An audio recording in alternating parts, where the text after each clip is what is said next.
मैं शुरू में ही एक कॉजन दे देना चाहता हूँ कि अगर आप मेरे फैमिली मेम्बर्स में से एक हैं तो कृपया ये वीडियो न देखें, क्योंकि इसको देखने के बाद आप मुझे छोड़ेंगे तो नहीं, ये मुझे पता है। और ये वीडियो सिर्फ 18 वर्ष के ऊपर और 30 वर्ष के कम उम्र वाले लोगों के लिए है। तो चलो मैं अपनी कहानी शुरू करता हूँ। एक बार मैं अपने दोस्तों के साथ ट्रूथ एंड डेयर खेल रहा था और ध्यान रहे इसमें लड़कियां नहीं थी।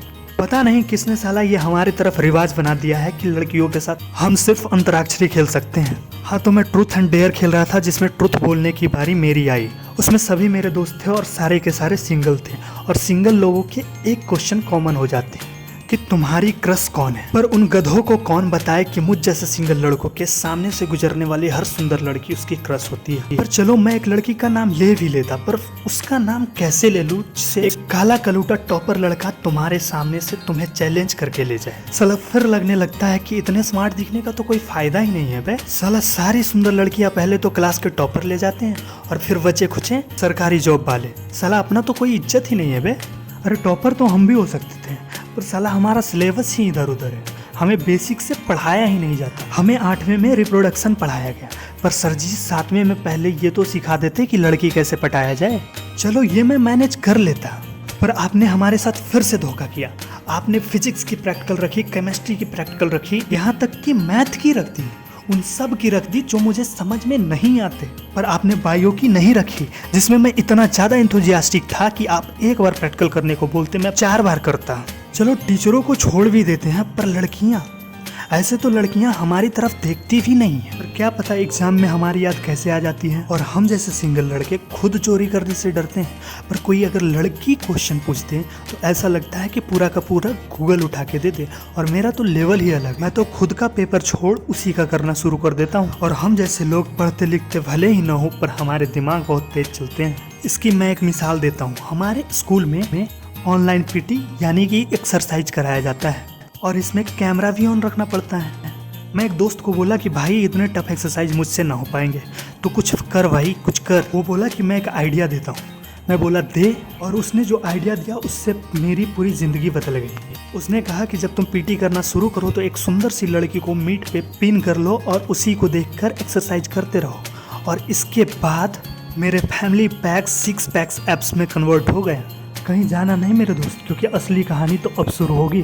कभी कभी किसी सीनियर्स को देख के जिसकी गर्लफ्रेंड हो ऐसा महसूस होता है। जल में है मुन्ना भैया के, इसको चाव ठोक दो, मार साहब की मार लो, हैं?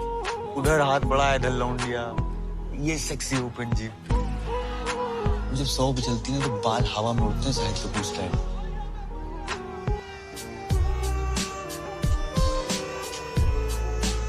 तो ऐसी हो।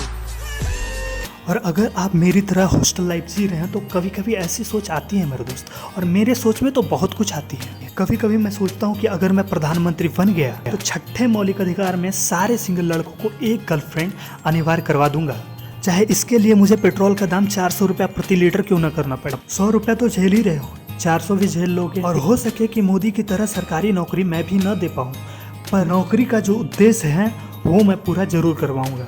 चलो प्रधानमंत्री बनने के सपने को छोड़ो, मैं एक और आपको इंटरेस्टिंग कहानी सुनाने जा रहा हूँ। एक मेरा दोस्त था, उसकी एक क्रश थी। ऐसे अच्छी तो मुझे भी लगती थी, पर मैं ज़्यादा ट्राई नहीं किया करता था क्योंकि घर वालों की तरफ से सख्त इंस्ट्रक्शंस थे। उसका एक मुझसे भी ज़्यादा क्लोज फ्रेंड था जो उसके साथ उसका काम बनाने के लिए जाया करता था। कुछ दिनों बाद मुझे पता चला कि जो काम बनाने के लिए जाता था उसने उस अकाउंट पर खुद का रजिस्ट्रेशन करवा लिया।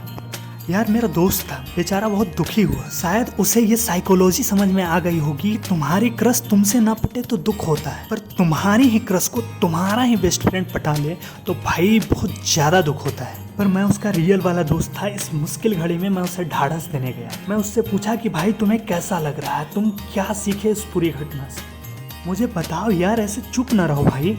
उसने कहा यही कि जो भरोसे वाले होते हैं वही भोसड़ी वाले भी होते हैं। तो दोस्तों अगर ये वीडियो अच्छी लगी हो तो लाइक करें, कमेंट करें और अपने जैसे सिंगल दोस्तों को शेयर जरूर करें। और हाँ, अगर आप ऐसे इंटरेस्टिंग वीडियो देखना चाहते हैं तो इस चैनल को सब्सक्राइब भी कर लें।